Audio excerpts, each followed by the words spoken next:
नमस्कार दोस्तों, एक बार फिर से नए वीडियो में आपका स्वागत है। तो दोस्तों, आज का सेशन बहुत ही इंपॉर्टेंट होने वाला है और आज हम शुरू करेंगे मॉडल पेपर नंबर 24। तो दोस्तों, शुरू करते हैं पहला प्रश्न।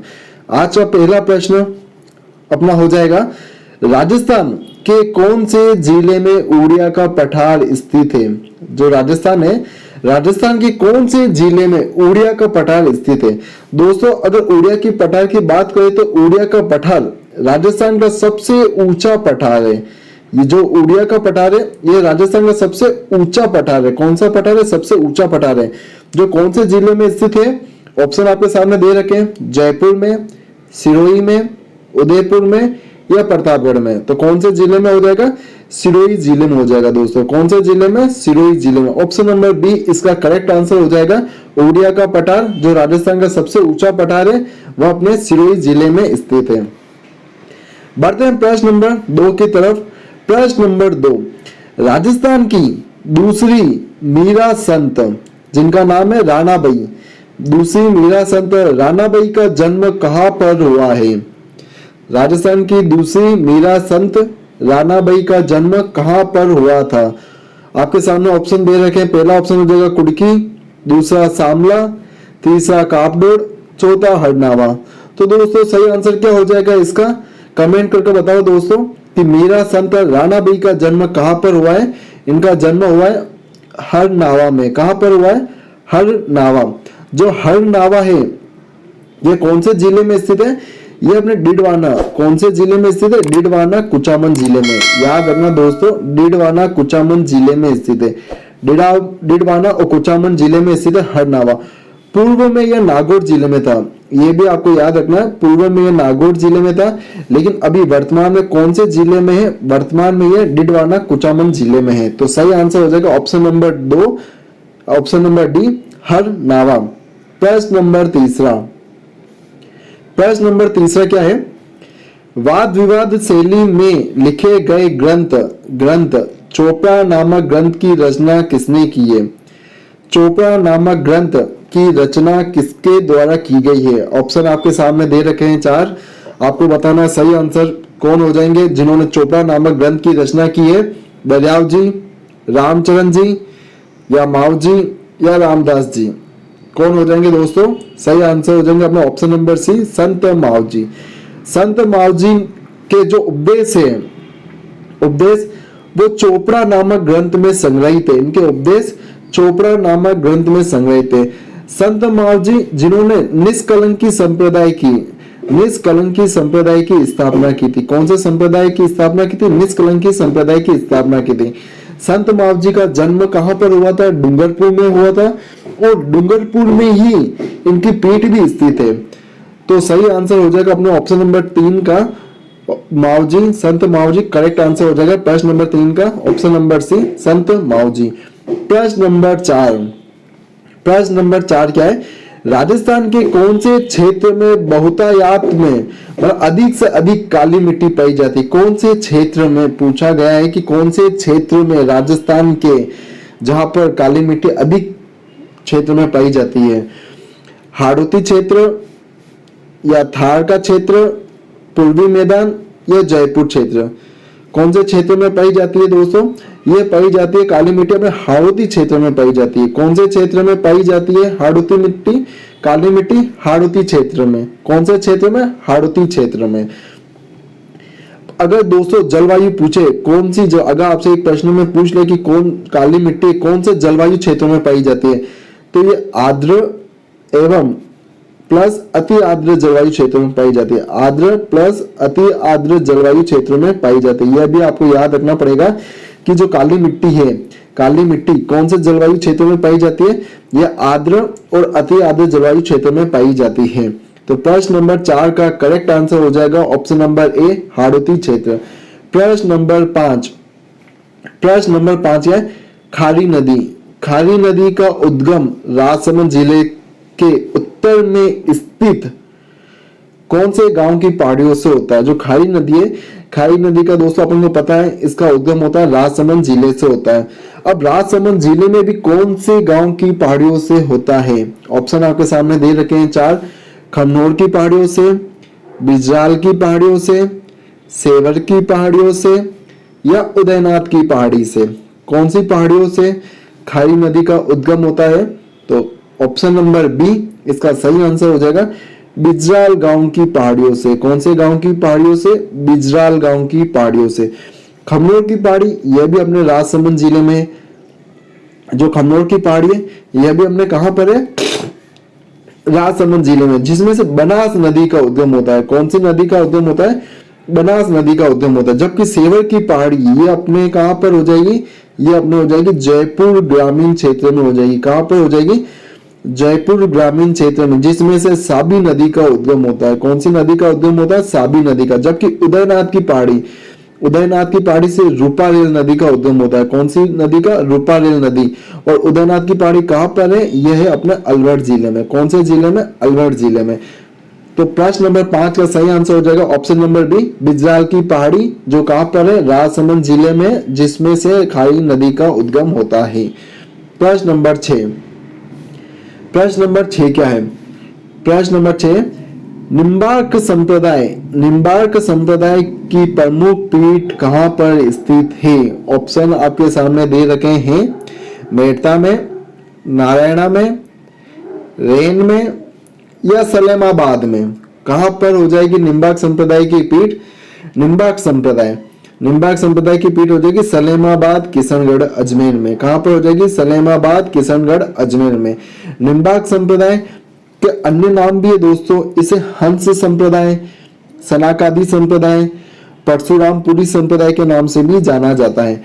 निम्बार्क संप्रदाय के प्रवर्तक की बात की जाए, इनके प्रवर्तक कौन हो जाएंगे? निम्बार्काचार्य जी हो जाएंगे। कौन हो जाएंगे? निम्बार्काचार्य जी हो जाएंगे। इनके प्रवर्तक हो जाएंगे निम्बार्काचार्य जी, इनके प्रवर्तक हो जाएंगे। प्रश्न नंबर 7, प्रश्न नंबर 7 क्या है? प्रश्न नंबर 7, राजस्थान के वे कौन से लोक देवता जिन्हें ढोलियावीर के नाम से जाना जाता है? राजस्थान के कौन से लोक देवता जिन्हें ढोलियावीर के नाम से जाना जाता है? ऑप्शन आपके सामने दे रखे हैं, पाबू जी, कबीर जी, तेजा जी या डी ऑप्शन गोगा जी। कौन से लोक देवता जिन्हें ढोलियावीर के नाम से जाना जाता है? तो सही आंसर हो जाएगा अपना ऑप्शन नंबर सी, तेजा जी। तेजा जी जिन्हें ढोलियावीर के नाम से जाना जाता है। तेजा जी के उपनाम की बात करें दोस्तों, इनके उपनाम क्या क्या हो जाएंगे? उपनाम हो जाएंगे काला बाला के देवता। कौन से देवता? काला और बाला के देवता। काला बाला के देवता, कड़शी उपकारक देवता, कड़शी उपकारक। कौन से देवता? कड़शी उपकारक देवता। गायों के मुक्तिदाता, ये भी आपको याद रखना है, गायों के मुक्तिदाता, गायों के मुक्तिदाता। तो राजस्थान के ढोलियावीर के नाम से किन्हें जाना जाता है? तेजा जी को जाना जाता है। तेजा जी के उपनाम की बात करें तो काला बाला के देवता, कड़शी उपकारक के देवता और गायों के मुक्तिदाता, गायों के मुक्तिदाता। प्रश्न नंबर 7 का सही आंसर हो जाएगा ऑप्शन नंबर सी, तेजा जी। प्रश्न नंबर 8, स्वतंत्रता प्राप्ति के समय राजस्थान में क्षेत्रफल की दृष्टि से सबसे बड़ी रियासत कौन सी थी? स्वतंत्रता प्राप्ति के समय राजस्थान में क्षेत्रफल की दृष्टि से सबसे बड़ी रियासत कौन सी थी? ऑप्शन आपके सामने है, पहला ऑप्शन मेवाड़, दूसरा शाहपुरा, तीसरा मारवाड़ या चौथा झालावाड़। कौन सा हो जाएगा दोस्तों क्षेत्रफल की दृष्टि से सबसे बड़ी रियासत? अपनी हो जाएगी मारवाड़ रियासत। कौन सी? मारवाड़ रियासत क्षेत्रफल की दृष्टि से सबसे बड़ी रियासत थी। जबकि मेवाड़ रियासत सबसे प्राचीन रियासत थी। अगर आपसे पूछे एग्जाम में कि सबसे प्राचीन रियासत कौन सी थी? मेवाड़। और शाहपुरा रियासत सबसे छोटी रियासत थी। जो सबसे छोटी रियासत कौन सी थी? शाहपुरा। और झालावाड़ रियासत सबसे नवीन रियासत थी। ये भी आपको याद रखना है दोस्तों, प्रश्न में ये प्रश्न भी आपको याद रखना है। सबसे नवीन रियासत कौन सी थी? झालावाड़। सबसे पुरानी रियासत अपने मारवाड़। सबसे प्राचीन रियासत अपने मेवाड़। सबसे बड़ी रियासत क्षेत्रफल की दृष्टि से मारवाड़ हो जाएगी और सबसे छोटी कौन सी हो जाएगी? शाहपुरा। तो प्रश्न नंबर 8 का ऑप्शन नंबर सी करेक्ट हो जाएगा, मारवाड़। प्रश्न नंबर 9, प्रश्न नंबर 9 क्या है? बांगड़ प्रदेश के गांधी के नाम से विख्यात स्वतंत्रता सेनानी थे। बांगड़ प्रदेश है अपना डूंगरपुर और बांसवाड़ा प्रदेश के गांधी के नाम से विख्यात स्वतंत्रता सेनानी कौन हो जाएंगे? हरिदेव जोशी, मोतीलाल तेजावत, माणिक्यलाल वर्मा या भोगीलाल पांडे। दोस्तों क्या हो जाएगा सही आंसर? क्या हो जाएगा दोस्तों इसका सही answer? Option number D, Bhogilal Pandey. Bhogilal Pandey इसका सही आंसर हो जाएंगे, जो बागड़ प्रदेश के गांधी के नाम से विख्यात है, जिनका जन्म भी डूंगरपुर में हुआ था। और इन्होंने एक सेवा समिति की स्थापना की थी। कौन से? जो भोगीलाल पांडे, इन्होंने 1935 में हरिजन सेवा समिति की स्थापना की थी। कौन सी सेवा समिति की स्थापना की थी? हरिजन सेवा समिति। ये भी काफी बार एग्जाम में पूछा गया है कि हरिजन सेवा समिति की स्थापना किसने की गई है? तो भोगीलाल पांडे द्वारा की गई है, जिनका जन्म डूंगरपुर में हुआ था। प्रश्न नंबर 10 क्या है?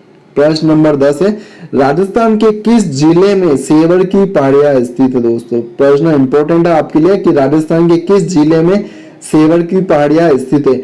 पूर्व में सेवर की पहाड़ियां जयपुर में स्थित थी, लेकिन अभी वर्तमान में कहां पर स्थित है? जयपुर ग्रामीण में स्थित है। तो इसका सही आंसर हो जाएगा जयपुर ग्रामीण। क्या हो जाएगा? जयपुर ग्रामीण इसका सही आंसर हो जाएगा, जिसमें से सेवर की पहाड़ियों में से कौन सी नदी का उद्गम होता है? साबी नदी का उद्गम होता है। ये भी आपको याद रखना है कि सेवर की पहाड़ियों से कौन सी नदी का उद्गम होता है? साबी नदी का उद्गम होता है। सेवर की पहाड़ियां राजस्थान में कौन से जिले में?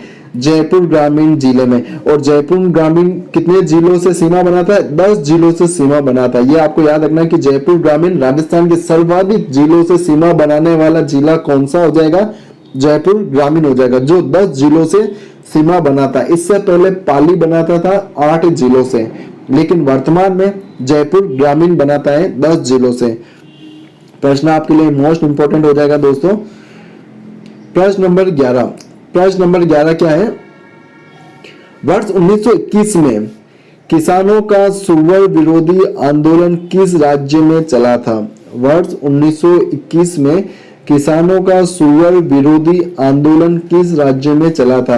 कोटा में, अजमेर में, अलवर में या जयपुर में? कहां पर चला था? बताओ दोस्तों, कमेंट करके बताओ कि किसानों का जो सुअर विरोधी आंदोलन चला था वह अपने चला था अलवर जिले में चला था। कौन से चला था? अलवर जिले में। प्रश्न नंबर 11 का सही आंसर हो जाएगा ऑप्शन नंबर सी, अलवर जिला। प्रश्न नंबर 12 क्या है? सेन यानी नाई समाज की कुल देवी। सेन यानी नाई समाज की कुल देवी के रूप में प्रसिद्ध लोक देवी कौन है? आपके सामने 4 लोक देवी दे रखी है और सेन यानी नाई समाज की कुल देवी आपको बताना है।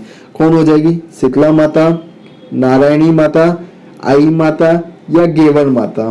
तो क्या होगा दोस्तों इसका सही आंसर हो जाएगा सेन और नाई समाज की कुल देवी नारायणी माता को माना जाता है। नारायणी माता, जिनका मंदिर कहां पर है? जिनका मंदिर है अलवर जिले में है दोस्तों। कौन से जिले में? अलवर जिले में। और पूछे कौन सी डुंगरी पे?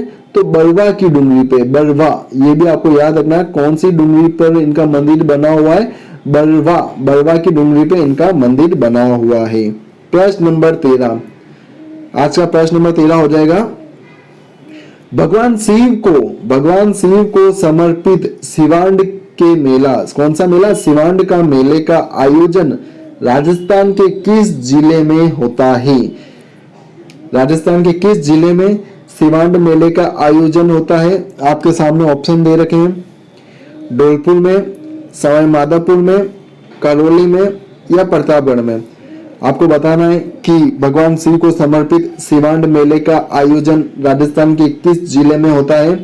तो क्या हो जाएगा दोस्तों सही आंसर? सवाई माधोपुर जिले में। सवाई माधोपुर जिले में भगवान शिव को समर्पित शिवांड मेले का आयोजन किया जाता है। ये कब किया जाता है? यह शिवरात्रि के अवसर पर किया जाता है। कब किया जाता है? शिवरात्रि के अवसर पर शिवांड मेले का आयोजन किया जाता है, जो कहां पर है? सवाई माधोपुर में। प्रश्न नंबर 14, आज का प्रश्न नंबर 14 क्या हो जाएगा? राजस्थान के लोक नृत्य एवं उनके प्रचलन क्षेत्र के संबंध में निम्नलिखित में से कौन सा युग्म सही नहीं है। आपके सामने लोक नृत्य दे रखे हैं और उनका क्षेत्र दे रखा है, आपको उसमें संबंध बताना है कि कौन सा संबंध गलत है। पहला हो जाएगा गिद्दड़ नृत्य। जो गिद्दड़ नृत्य वह शेखावटी क्षेत्र में किया जाता है, बिल्कुल सही बात है दोस्तों। जो गिद्दड़ नृत्य है, गिद्दड़ नृत्य, चंग नृत्य, ये शेखावटी क्षेत्रों में किया जाता है, तो पहला ऑप्शन सही है। दूसरा ढोल नृत्य, ढोल नृत्य जालोर क्षेत्र में किया जाता है, ऑप्शन बी भी करेक्ट है कि जो ढोल नृत्य है वह जालोर क्षेत्र में किया जाता है। प्रश्न ऑप्शन सी बम रसिया। बम रसिया नृत्य दोस्तों कहाँ किया जाता है? बीकानेर में नहीं दोस्तों, बम रसिया नृत्य बीकानेर में नहीं किया जाता है, यह अपने किया जाता है भरतपुर में किया जाता है। भरतपुर और अलवर भी बोल सकते हैं, भरतपुर प्लस अलवर दोनों जिलों में किया जाता है। यह नई फसल के उगने के अवसर पर किया जाता है बम रसिया नृत्य। और डांडिया नृत्य मारवाड़ में किया जाता है, यह ऑप्शन भी अपना सही हो जाएगा। तो जो ऑप्शन नंबर तीसरा है वो अपने गलत हो जाएगा। बम रसिया नृत्य जो भरतपुर और अलवर क्षेत्र में किया जाता है, होली के अवसर पर जो नई फसल के आगमन की खुशी में बम रसिया नृत्य का आयोजन किया जाता है। प्रश्न नंबर 14 का सही आंसर हो जाएगा ऑप्शन नंबर सी बम रसिया नृत्य। प्रश्न नंबर 15 रावण हत्ता किस प्रकार का वाद्य यंत्र है? रावण हत्ता किस प्रकार का वाद्य यंत्र है? तत्वाद्य यंत्र, अनुबद्ध वाद्य यंत्र, गण वाद्य यंत्र या इनमें से कोई नहीं। तो कौन सा वाद्य यंत्र हो जाएगा? तत्वाद्य यंत्र हो जाएगा। कौन सा वाद्य यंत्र? तत्वाद्य यंत्र। दोस्तों तत्वाद्य यंत्र किससे बनाए जाते हैं? ये अपने नारियल की सहायता से, नारियल के बने होते हैं, नारियल से बनाए जाते हैं। किससे? नारियल से बनाए जाते हैं। अब एक प्रश्न दोस्तों यहां से इंपॉर्टेंट प्रश्न बनता है कि रावण हत्ता वाद्य यंत्र किस लोक देवता की फड़वासे समय बजाया जाता है? किस लोक देवता की फड़वासे समय रावण हत्ता वाद्य यंत्र का प्रयोग किया जाता है? हो जाएगा पाबूजी। आपको याद रखना है पाबूजी की फड़वासे समय रावण हत्ता वाद्य यंत्र का प्रयोग किया जाता है। साथ ही साथ आपको यह भी याद रखना है जो जवार जी और डूंगर जी थे, जवार जी और डूंगर जी की कथाएं डूंगर जी की जो कथाएं वासे समय भी कौन से रावण हत्ता वाद्य यंत्र का प्रयोग किया जाता है। तो पाबूजी के साथ साथ आपको जवाहर जी डूंगर जी का भी याद रखना है कि उनमें भी कौन सा वाद्य यंत्र का प्रयोग किया जाता है? रावण हत्ता वाद्य यंत्र का प्रयोग किया जाता है। रावण हत्ता वाद्य यंत्र कौन सा? एक तत् प्रकार का वाद्य यंत्र है। तो प्रश्न नंबर 16 का अपना सही आंसर हो जाएगा ऑप्शन नंबर ए तत् वाद्य यंत्र। प्रश्न नंबर 16 अकबर ने किस वर्ष नागौर दरबार का आयोजन किया था? अकबर ने किस वर्ष नागौर दरबार का आयोजन किया था? आपके सामने ऑप्शन दे रखे हैं 1557 ईस्वी में, 1570 ईस्वी में, 1572 ईस्वी में या 1583 ईस्वी में। कब किया गया? तो ऑप्शन नंबर बी करेक्ट हो जाएगा। 1570 ईस्वी में अकबर द्वारा नागौर दरबार का आयोजन किया गया था। प्रश्न नंबर 16 का करेक्ट आंसर हो जाएगा 1570 ईस्वी। प्रश्न नंबर 17 निर्वाचन आयोग ने राजस्थान विधानसभा चुनाव जो अभी नवंबर में हुए थे, विधानसभा चुनाव 2023 का अंतिम मतदान कितना प्रतिशत जारी किया गया है? जो विधानसभा चुनाव अभी 2023 के कंप्लीट हो चुके हैं, उनका मतदान कितना प्रतिशत जारी किया गया है? 70.75% या 73.82% या 75.45% या 60.45%। कितने प्रतिशत मतदान अभी हुए हैं? तो 75.45% मतदान अभी हुए हैं। तो प्रश्न नंबर 17 का करेक्ट आंसर हो जाएगा ऑप्शन नंबर सी 75.45%। प्रश्न नंबर 18 आज का प्रश्न नंबर 18 क्या है? कृषि क्षेत्र के विस्तार हेतु ड्रोन लैब की स्थापना कहाँ की गई है? ड्रोन लैब की स्थापना कहाँ की जाएगी? ऑप्शन आपके सामने दे रखे, जोधपुर के कृषि विश्वविद्यालय में या बीकानेर के केशवानंद विश्वविद्यालय में या उदयपुर के महाराणा प्रताप विश्वविद्यालय में या जोबनेर के नरेंद्र कृषि विश्वविद्यालय में। तो कौन से विश्वविद्यालय में ड्रोन लैब की स्थापना की जा रही है महाराणा प्रताप कृषि प्रौद्योगिकी विश्वविद्यालय, जो कहाँ पर है, उदयपुर जिले में है, जहां पर कृषि क्षेत्र के विस्तार को बढ़ावा देने के लिए ड्रोन लैब की स्थापना की जा रही है। तो ऑप्शन नंबर सी अपना सही हो जाएगा। प्रश्न नंबर 18 का correct answer option number C हो जाएगा। प्रश्न नंबर 19, राजस्थान बजट 2023 और 24 में लंपी रोग, कौन सा रोग, लंपी रोग, जो किसमें हुआ था, गायों में देखा गया था। बजट 23 और 24 में लंपी रोग से मरे दुधारू गोवंश के लिए कितने रुपए की आर्थिक सहायता की घोषणा की गई थी? 28,000, 40,000, 50,000 या 36,000? दोस्तों आपको बताना है, जो 2023-24 में बजट में घोषणा हुई थी, जो दुधारू गोवंश थे, गाय थी जो लंपी रोग से ग्रसित हो गई थी, उसके लिए राजस्थान सरकार की तरफ से कुछ आर्थिक सहायता प्रदान की गई थी। तो कितनी प्रदान की गई थी? 40,000 रुपए आर्थिक सहायता प्रदान की गई थी। करेक्ट आंसर हो जाएगा ऑप्शन नंबर बी, 40,000। आज का लास्ट प्रश्न है दोस्तों, आज का लास्ट प्रश्न क्या हो जाएगा, बहुत ही इंपॉर्टेंट प्रश्न है दोस्तों, एग्जाम में पूछेगा, हुबहू छपेगा आपके प्रश्नों में, पेपर में।